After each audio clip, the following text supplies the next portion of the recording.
que chegava pelo porto dessa Cesareia, desta primeira cidade.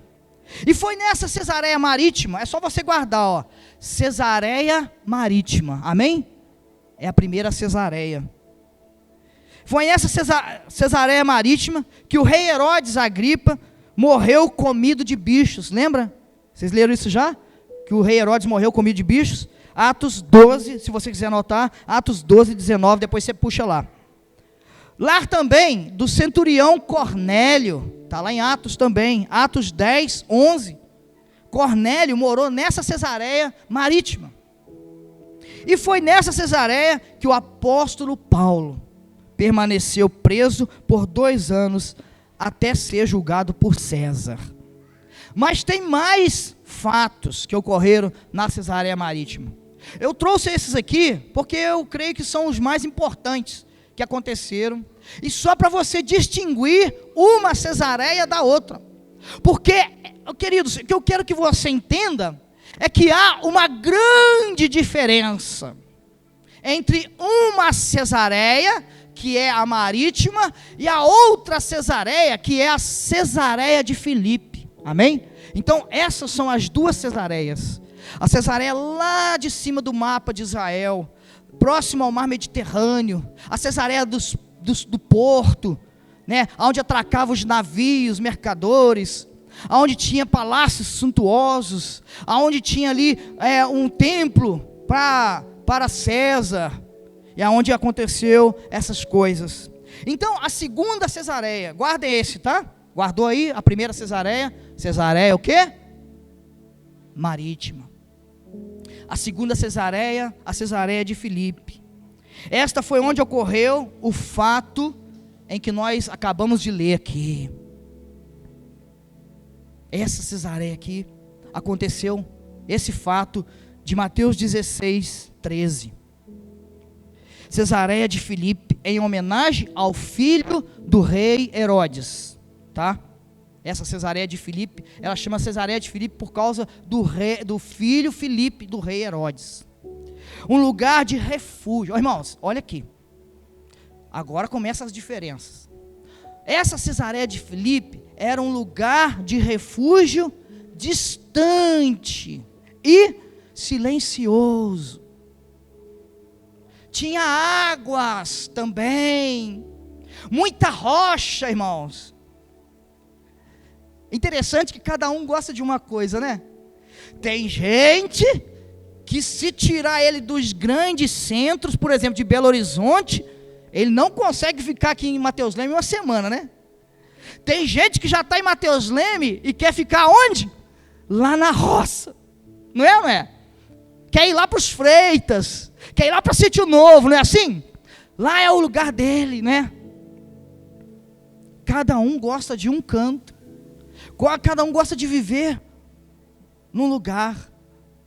E aqui o que está acontecendo é isso, que eu estou mostrando para vocês, é a diferença apesar de ter o mesmo nome, Cesareia, eram muito diferentes. Cidade com uma beleza natural, que ficava no sopé do Monte Hermon. Então imagina, um monte do elefante, o Monte Hermon, né? E no sopé ali uma água maravilhosa, tem também, né? Gente, eu fui lá semana passada, o nosso Monte Hermon está ali, ó. Levei o pastor Marcos ficou pastor Marcos lá do Sul, que é o diretor lá do seminário, onde a Ana mora. Ana, levanta a mão aí, Ana. A Ana, serva de Deus, que está aqui, né, passeando, que mora lá no seminário em Caxias do Sul. Então, eu levei o pastor Marcos lá, ele ficou maravilhado. Falou, meu Deus, que lá tem uma beleza natural incrível. Se você nunca foi, irmãos, lá na Serra, eu te aconselho, vá fazer um aleluia, né, irmão? Amém? Está concordando. E é esse local, que é um local parecido com o nosso aqui que eu estou falando. Tinha um monte, Hermon, tinha áreas rochosas maravilhosas, está lá até hoje, irmão. Depois você chega em casa, você olha no Google lá, Monte Hermon, cheio de nascentes de rios. com grandes rochedos, muita vegetação, água em abundância, local das nascentes de quê? Do Rio Jordão. Olha só, essa Cesareia aqui. Local certamente escolhido por Jesus, com o objetivo de expor aos 12 sobre o fruto, presta atenção nisso, um local escolhido pelo Senhor Jesus. Ele pegou, depois de uma labuta ali, depois de um trabalho árduo, ele pega os 12, escolhe, ele lembra de algum lugar, ele escolhe um local e leva os 12 para um local silencioso, para um local distante. Jesus deve ter pensado assim: para esse local a multidão não vai atrás, porque Jesus, ele precisava de um momento com os 12. Jesus queria passar algo para os 12. Jesus, ele queria também um feedback, amém? Uma resposta de todo o seu trabalho. E ele precisava de saber de quem? Da multidão, irmãos. Jesus, quando quer saber de alguma coisa importante, ele pergunta para a multidão? Não, porque ele sabe que a multidão está ali por outros interesses. Então ele pergunta para quem? Quando Jesus quer saber algo muito importante sobre o seu trabalho, sobre a sua missão aqui na terra, ele chama os seus. O Senhor Jesus chama fala assim, íntimos. Põe a mão assim, ó, íntimos. Põe a mão no coração e fala, íntimos. Jesus leva os íntimos para o local secreto. Jesus leva os íntimos para o seu local de escolha, para o seu local distante. Amém? Jesus levou para a cidade suntuosa, levou lá para o meio da bagunça, porto. Imagina o que é porto, gente. Não sei se você já teve a oportunidade de ir num porto. Meu Deus do céu, não queira. Jesus não, ele olhou para o outro lado. Ele deixou nas costas dele a outra Cesareia, que foi para a Cesareia de Filipe. Por quê? Porque Jesus queria, pela primeira vez, dar a notícia triste, a informação triste da sua morte que aproximava. Você acha que a multidão tinha condições de saber disso? Não. Jesus tinha que dar essa notícia. E Jesus também precisava saber deles algo. Amém? Então Jesus vai para um local tranquilo, um local distante.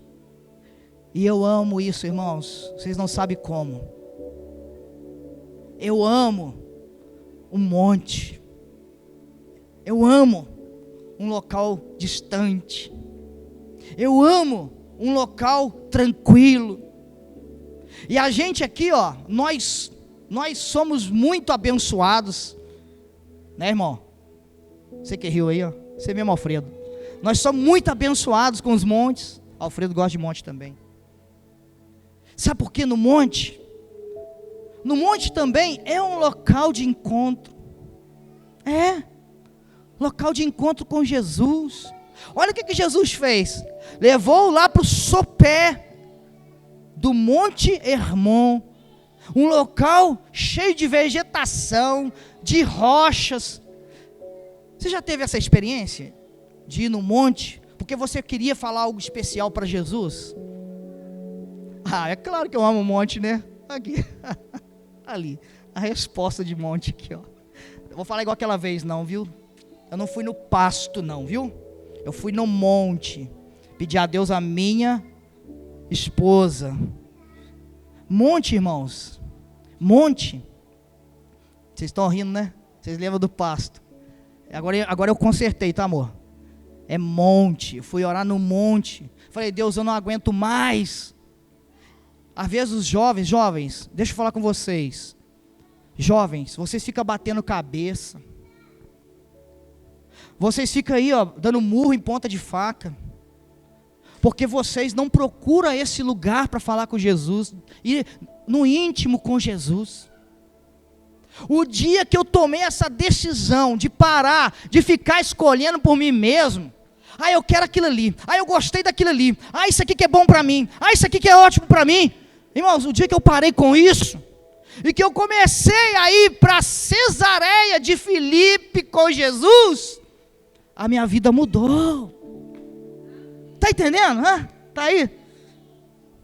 Está ligado? Quando eu fui para Cesareia de Filipe, eu deixei a Cesareia, o quê? Cesareia Marítima.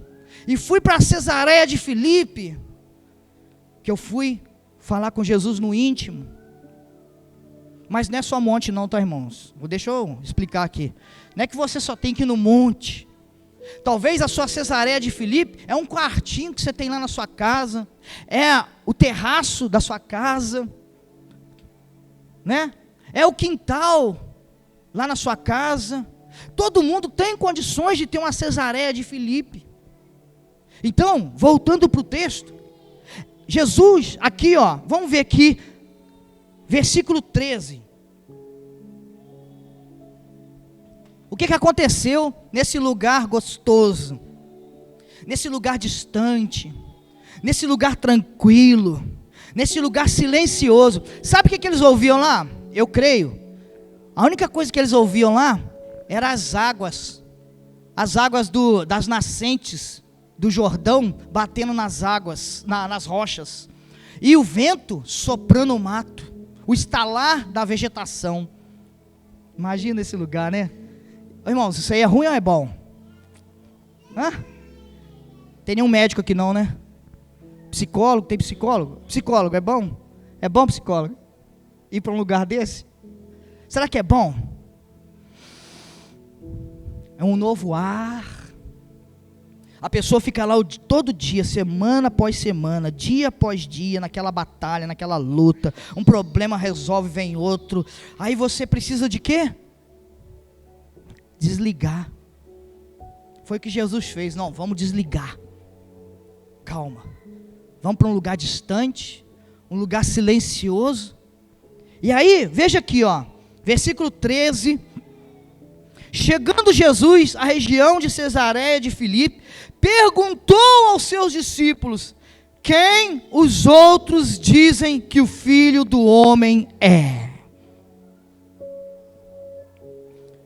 Quem os outros dizem que o Filho do Homem é? Imagine você lá, você sendo um dos 12, e Jesus faz essa pergunta. Você tinha que ter andado com Jesus, mas você tinha que ter estado no meio da multidão, amém? Para saber isso. Você não poderia ter conversado só com Jesus. Você tem que andar no meio da multidão, e isso é com a gente hoje, irmãos. A pessoa não pode aceitar Jesus e querer viver fora, longe do mundo, não, da multidão, não.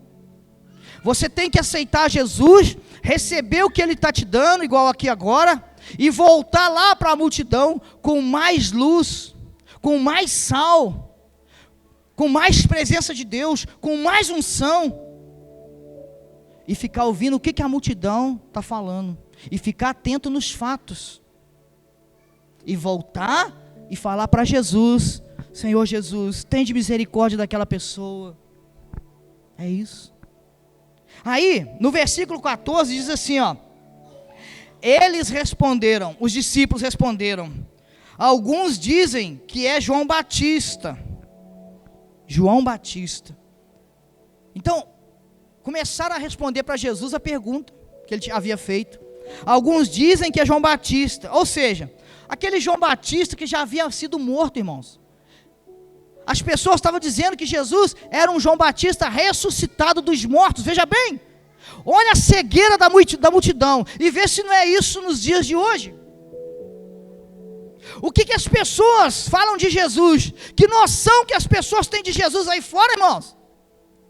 Você acha que os ímpios, que os gentílicos, que o mundo conhece Jesus como você conhece? Não! Para muitos, Jesus foi só um personagem da história. Para outros, Jesus foi só um profeta. Sim! Muitos não entendem. Irmãos, eu era assim. Eu não entendia que Jesus havia morrido em meu lugar. Mas aí eles respondem, João Batista. O próprio Herodes disse isso lá em Mateus 14:1. Põe para mim, por favor, Mateus 14:1. Está perto aqui, mas eu vou ler. Mídia. Gente, alguém acorda a mídia, olha lá, acordou. Mateus 14:1. Por aquele tempo, Herodes, o tetrarca, ouviu os relatos a respeito de Jesus. Vai. Tem mais? Espera aí, deixa eu achar aqui. Aqui, ó, diz assim, ó, e disse aos que o serviam, este é o João Batista. Dá continuidade, olha lá. Este é João Batista. Quem que disse isso? O próprio Herodes. Eles achavam que Jesus, a multidão, o próprio Herodes, achava que Jesus era o João Batista reencarnado. Olha lá, ele ressuscitou dos mortos, por isso estão operando nele poderes milagrosos. Aí outros diziam que era Elias. Olha aqui, ó, versículo 14. Alguns diziam que era João Batista, outros Elias. Que Elias? O Elias que foi levado, né, ascendeu aos céus, sem conhecer a morte. Então, outros achavam que Jesus era Elias. Elias voltou dos céus. Elias voltou da glória. Elias está no nosso meio de novo. Amém? Outros, Jeremias, talvez por causa de uma suposta semelhança entre o homem de dores e o profeta chorão. Jeremias não era o profeta? Foi muito usado por Deus. Era um profeta comovente, que se comovia também, um profeta chorão, mas um profeta cheio do poder de Deus. Os judeus conheciam a história de Jeremias, então eles compararam Jesus com esse profeta Jeremias. Quem dizem que o Senhor é? Jeremias. Outros dizem que é João Batista, outros dizem que é Elias, e alguns dizem que o Senhor é profeta. Isso não chegou até os nossos dias, irmãos? Chegou, porque tem muita gente aí fora que fala e que crê nisso, que Jesus é apenas um dos profetas. As 4 opiniões aqui que foram relatadas pelos discípulos, né, opiniões populares mencionadas, serviram para mostrar pelo menos 2 coisas. Primeira coisa, que Jesus era muito popular. Tá? Imagina, um homem, Jesus ali, irmãos, ele era um homem. Ele era 100% Deus, mas ele era 100% homem. Mas Jesus foi comparado com Elias. Pensa bem. Foi comparado com aquele João Batista que viveu naquele tempo, que as pessoas que estavam ali conheceram, viram as obras, a pregação, a eloquência, o poder de João Batista. Então, uma coisa que a gente vê ali, nessa situação aqui, nesse fato, é que Jesus, ele era muito conhecido. Ele tinha uma alta reputação, amém? Jesus tinha reputação muito forte. E outra coisa é que ele não era considerado por nenhum deles, até aquele momento, como o Messias. Entendeu? Até aqui, ó. Até o momento que Jesus faz aquela pergunta, Jesus não era considerado ali como o Messias. Eles não viam Jesus como Messias. A multidão não via Jesus como Messias. tá? Aí no versículo 15, tem uma pergunta forte. No versículo 15 de Mateus 16, diz assim, ó. Diz Jesus, e vocês? Jesus olha novamente para os discípulos, chama a atenção dos discípulos para ele e pergunta, e vocês? Perguntou ele, quem vocês dizem que eu sou?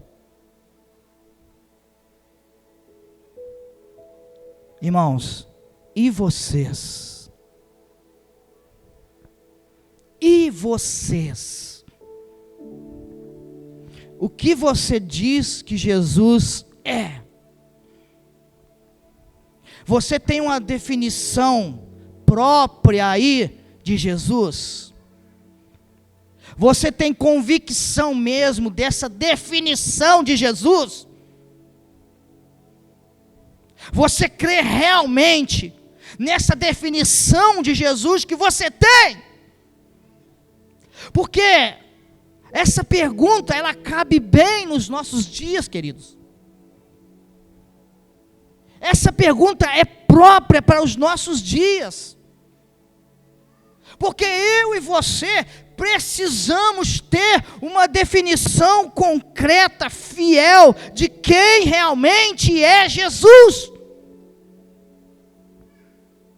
Porque a gente não sabe o que vai acontecer hoje à noite. Você sabe o que vai acontecer hoje à noite? Você sabe o que vai acontecer semana que vem? Vocês têm ouvido as profecias do Senhor Jesus, as profecias bíblicas se cumprindo? Vocês têm visto? Isso nós temos visto, sim. Os dias estão abreviados, isso aí é fácil de entender.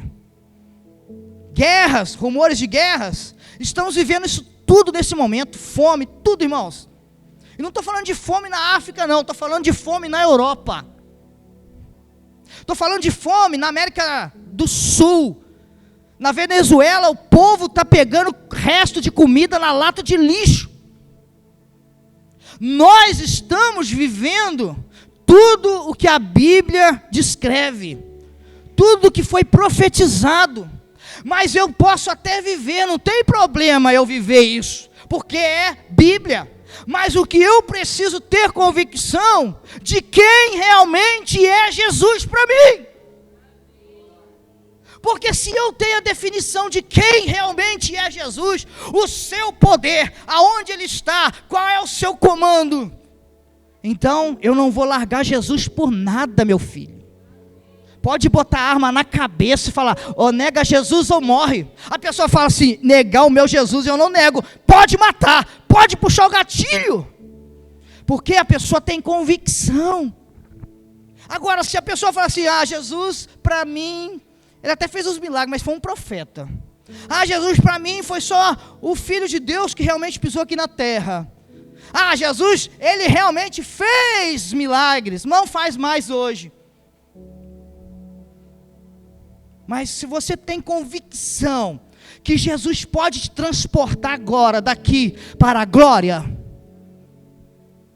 então você não tem medo de nada. Então você não está preso a nada dessa terra. Sim ou não?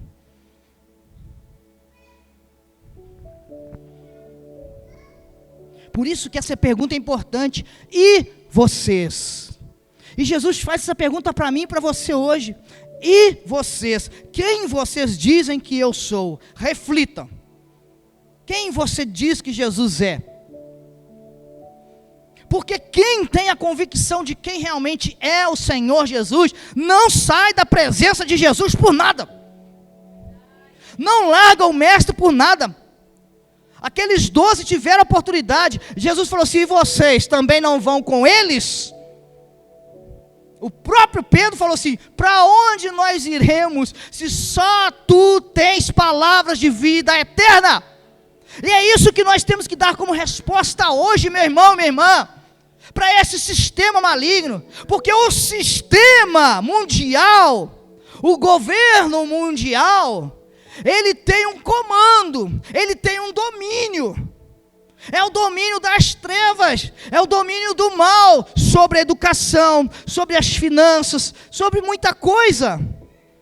Mas eu tenho que dar resposta para um sistema maligno, em todos os âmbitos, esta mesma resposta: para onde eu irei, se só Jesus tem palavras de vida eterna? Se a pessoa acha que já está ruim na presença de Deus, imagina longe, meu irmão. Dá para viver distante da luz? Dá para viver distante de Jesus? Dá para viver distante de Deus?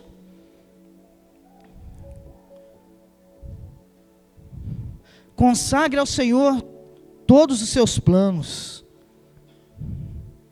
16, Provérbios 16, vamos lá. Olha aqui. Tudo.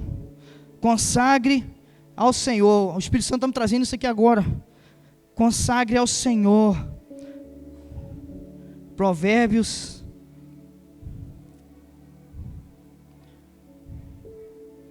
Consagre ao Senhor. Aqui, ó, na minha versão, olha lá, aqui, ó, na NVI. Consagre ao Senhor tudo o que você faz e os seus planos serão bem. Consagre a sua vida ao Senhor. Consagre o seu trabalho ao Senhor. Consagre suas finanças ao Senhor. Então não dá para viver longe de Jesus. Não dá para viver fora do reino de Deus. Aonde você está aqui agora? Fala aí. Aonde que você está agora? Você está dentro do reino de Deus. Não dá para viver fora desse reino. Não dá para viver sem o alimento. Não dá para viver sem a palavra de Deus. Então, o que estava acontecendo ali? Jesus estava pela primeira vez questionando os discípulos. Foi para o encontro, né? Jesus levou eles para o encontro. Vou levar os discípulos para o encontro comigo.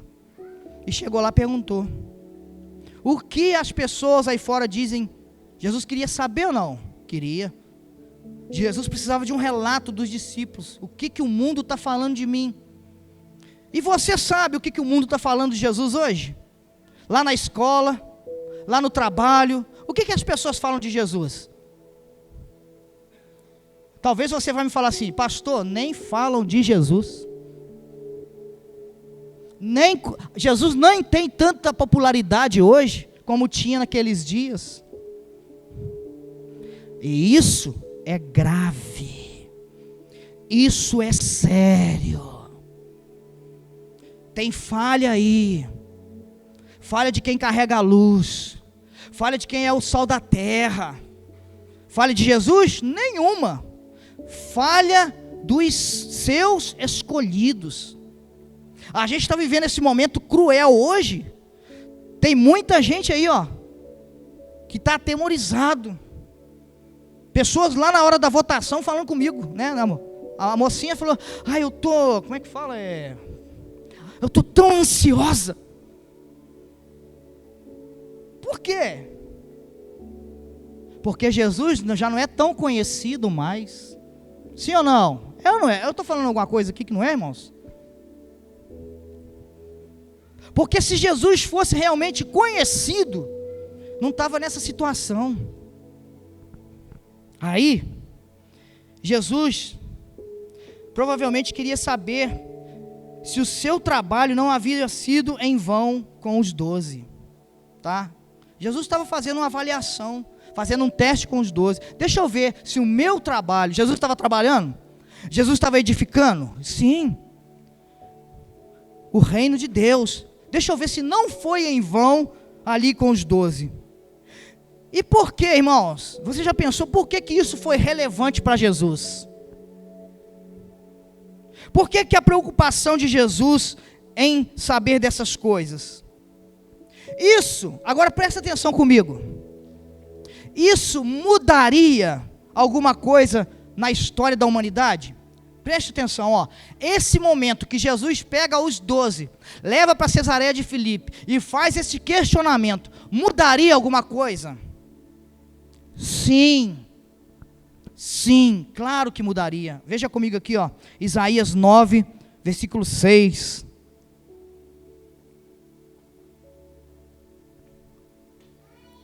Por que mudaria? Veja bem, porque um menino nos nasceu, um filho nos foi dado, e o governo, presta atenção, repita comigo, e o governo está sobre os seus ombros. O que está sobre os seus ombros? O Senhor Jesus, ele tinha razão em levar os 12 para lá e saber deles essas coisas? Porque Jesus tinha conhecimento dos profetas, porque Jesus sabia que o governo estava sobre os seus ombros. Ele já sabia que ele era o Messias, que ele era o ungido de Deus, que ele era o escolhido de Deus. Mas ele precisava saber se o trabalho dele deu fruto. Aí continua lá.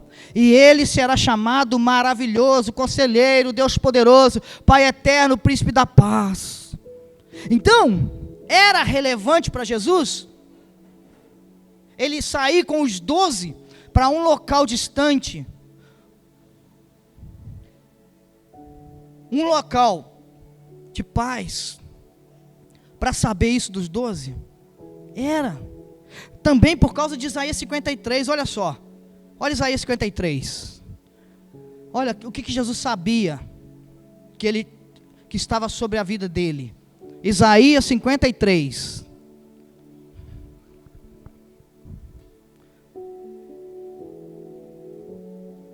Quem creu em nossa mensagem? E a quem foi revelado o braço do Senhor? Continua. Ele cresceu diante dele como um broto tenro e como uma raiz saída de uma terra seca. Ele não tinha qualquer beleza ou majestade que nos atraísse. Nada havia em sua aparência para que o desejássemos. Foi desprezado e rejeitado pelos homens, um homem de dores e experimentado no sofrimento, como alguém de quem os homens escondem o rosto. Foi desprezado e nós não o tínhamos em estima. Certamente ele tomou sobre si as nossas enfermidades e sobre si levou as nossas doenças. Contudo, nós o consideramos castigado por Deus atingido e afligido. Mas ele foi traspassado por causa das nossas transgressões, foi esmagado por causa de nossas iniquidades. O castigo que nos trouxe paz estava sobre ele, e pelas suas feridas fomos ou sarados. Jesus sabia que esta era a função dele. Esta era a maior missão de Jesus. Só que ele precisava saber se pelo menos os 12 haviam entendido isso. E ele pergunta: e vocês? O que vocês dizem quem eu sou? Vamos para a história? Vamos para o acontecimento novamente? Olha aqui, mais à frente. Mas Pedro, sentindo a luz da glória de seu mestre brilhando em sua alma. Irmãos, Pedro, olha só quem? O Pedrão. O que era considerado pela história que a gente viu, o grosso, né? O pescador. Logo Pedro, olha só quem? Numa linguagem de total adoração e veneração, esse Pedro, respondendo em nome dos demais, Pedro então tomou a frente. Quando Jesus fala assim, ó, e vocês? O que vocês dizem quem eu sou? O que vocês têm em mente? Como vocês creem em mim? Como vocês me veem? É isso que Jesus está perguntando para nós hoje. Como vocês me veem? Como vocês se chegam diante de mim? Eu sou apenas um profeta para você? Ou eu já estou sentado no alto e sublime trono? Eu já estou coroado como Rei dos reis e Senhor dos senhores? Como diz Apocalipse, olhos de fogo, cabelos brancos como a neve, pés reluzentes. Porque esse Jesus que nós estamos diante dele hoje, é aquele que tem a mesma glória que Moisés não aguentou olhar para ele no monte, irmãos. É tanto poder, é tanta glória, que Moisés não conseguiu olhar.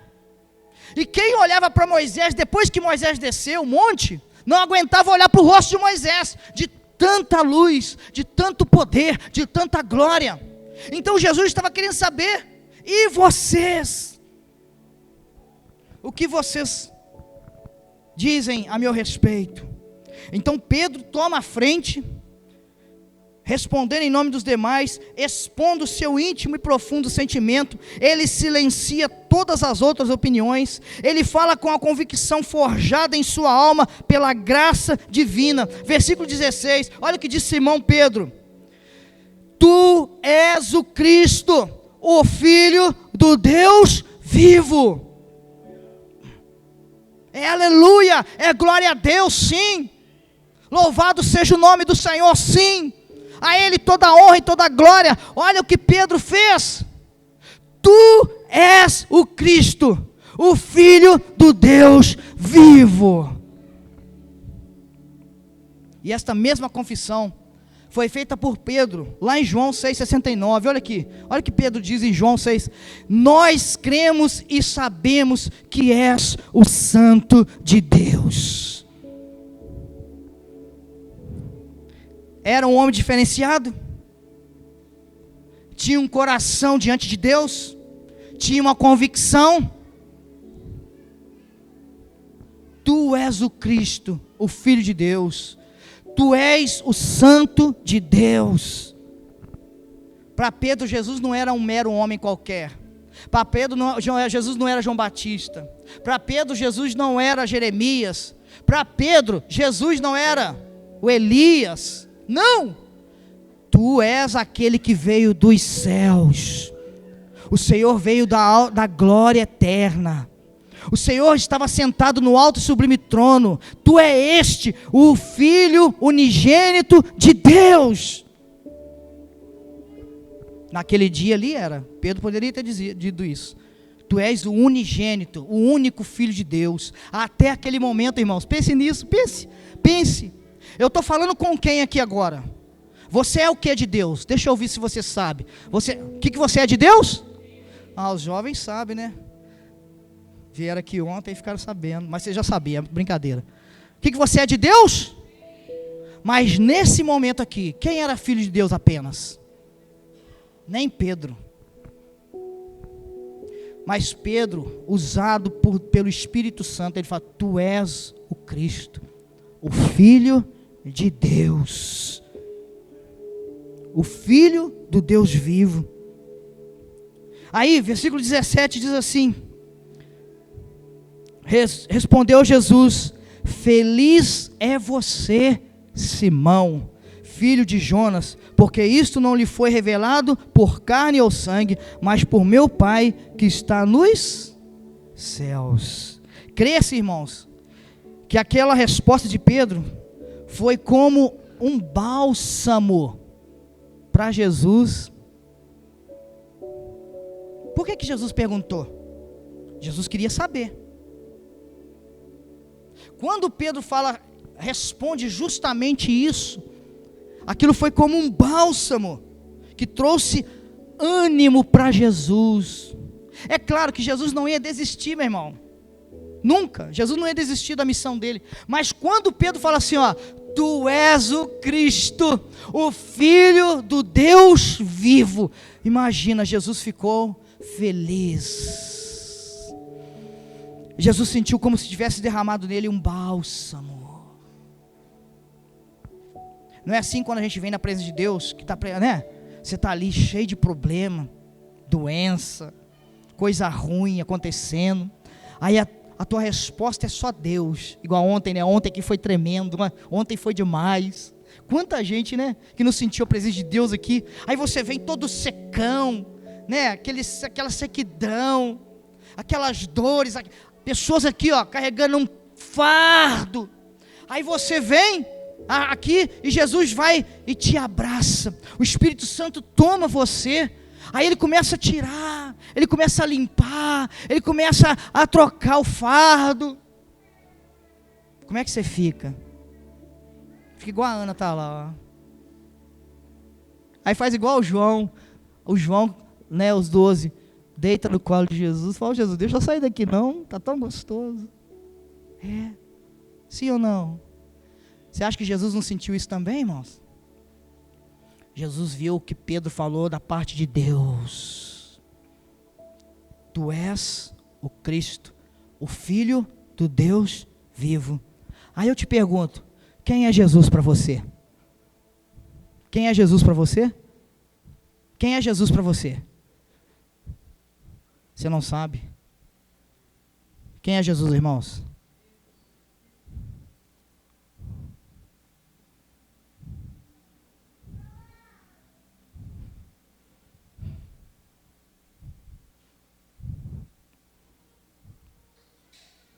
Feliz é você. Aqui, sabe o que acontece aqui? Jesus sentiu felicidade. Aí Jesus, naquele momento ali, rapidamente, Jesus sente aquela felicidade. Ele sente aquilo, mas ao mesmo tempo ele fala assim para Pedro: mas, Pedro, é como se ele dissesse assim, ó: Pedro, eu estou muito feliz com essa resposta, mas feliz mesmo é você. Jesus está entendendo? Jesus está muito feliz com você. Está ou não está? Jesus está feliz com a sua vida? Jesus está feliz com as suas atitudes? Jesus está feliz com o seu testemunho? Sim ou não, irmão? Jesus está feliz com o seu testemunho? Jesus está feliz com a sua oração? Jesus está feliz com a sua intercessão? Tá, mas ele te diz assim, ó: mais feliz é você.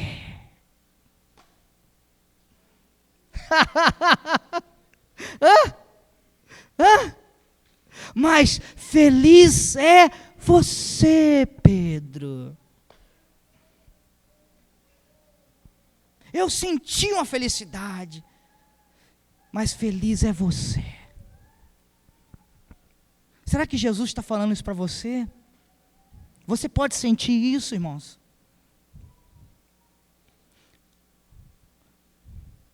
Você tem essa intimidade com Jesus, igual Pedro teve? Jesus sentiu alegria, mas disse: feliz é você, Simão, filho de Jonas. Sabe por que ele falou filho de Jonas?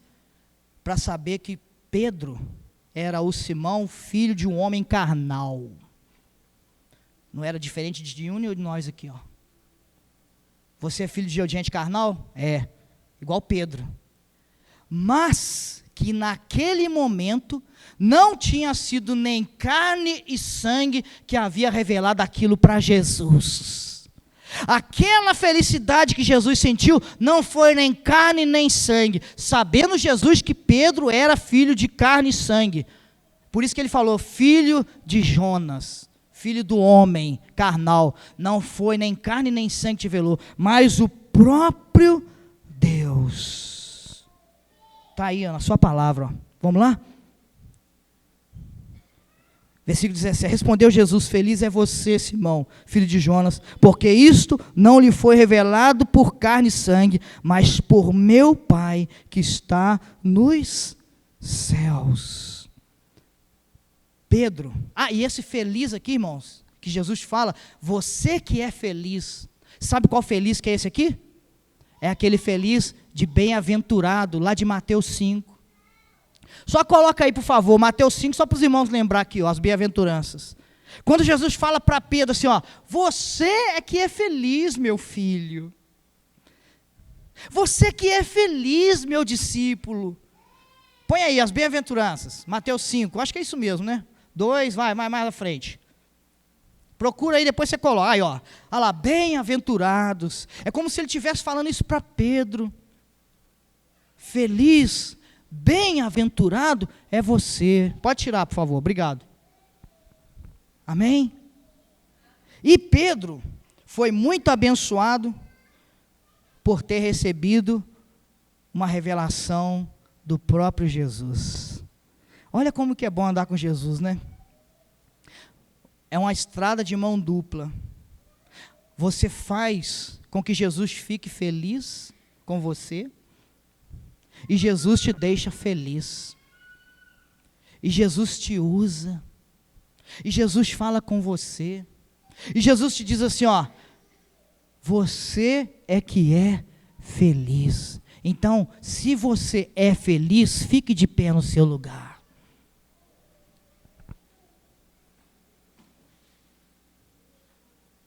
O Matos Nascimento tem até um hino, né? Sou feliz, né? Eu não sei a letra toda. Vocês conhecem essa letra, essa música do Matos Nascimento? Ele canta quase que o tempo todo ele fala sou feliz. Se tiver aí, põe aí um pouquinho esse hino aí do Matos Nascimento, irmãos. Vê se você acha aí. Matos Nascimento, sou feliz. Pode vir cá, louvor, pode vir não. Em nome de Jesus, vem cá. Vocês são felizes, então vão cantar para Jesus, né? Quem é feliz, o Marcos falou que não conhece, só para mim, né? Está falando que eu sou o quê, né? Eu não conheço, né? Mas, irmãos, nós conhecemos, hein? Você conhece Jesus? Você sabe quem é Jesus? Então, leve Jesus com você. Leve Jesus para a sua vida. Leve Jesus para o seu cotidiano. Leva Jesus. Amém? Pode tocar, irmãos. Depois se ele achar lá, se achar, né? Porque é Matos Nascimento, lá, né, Mar? Né, pessoal?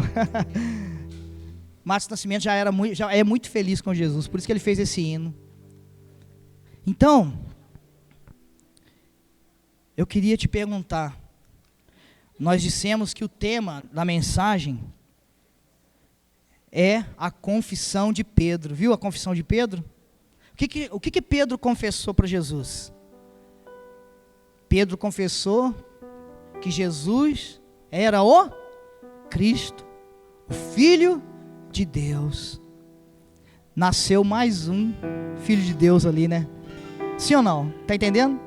Nasceu mais um Filho de Deus. Aí Jesus, olha a felicidade de Jesus também, né? Mais um irmão. Ganhei um irmão, ganhei Pedro.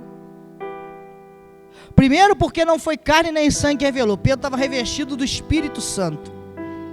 Pedro, cheio de Deus, ele fala isso. Tu és o Cristo, o Filho do Deus vivo. Ali Jesus ficou numa felicidade imensa. Falou, nossa, agora o meu trabalho está surtindo efeito. Ganhei o primeiro para Deus. Ganhei o primeiro para o reino de meu Pai. Mas e você? Você já confessou Jesus como Senhor e Salvador da sua vida? Tem alguém aqui que não confessou ainda? Que nunca disse para Jesus que Ele é o teu único Senhor?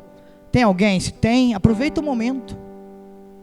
Levanta sua mão. Tem alguém aqui nessa noite que deseja, que sentiu no coração aí esse amor de Jesus e quer confessar Jesus pela primeira vez? Assim como Pedro. Olha, gente, quem foi Pedro, hein? Pedro andou com Jesus o tempo todo. Pedro passou maus momentos. Pedro arrancou a espada para defender Jesus. Pedro foi no sinédrio. Pedro lançou a rede, enfim. Mas o próprio Pedro confessou Jesus. E você? Você tem o desejo de confessar Jesus também nessa noite? Tem alguém aqui que não confessou Jesus ainda e gostaria de fazer isso? Se tem, levanta a mão aí no seu lugar. Se tem alguém. Se não tiver, nós vamos continuar orando aqui. Tem não? Ninguém quer confessar? Então feche os seus olhos, igreja. Feche os seus olhos. Abra o teu coração para Jesus. Confesse.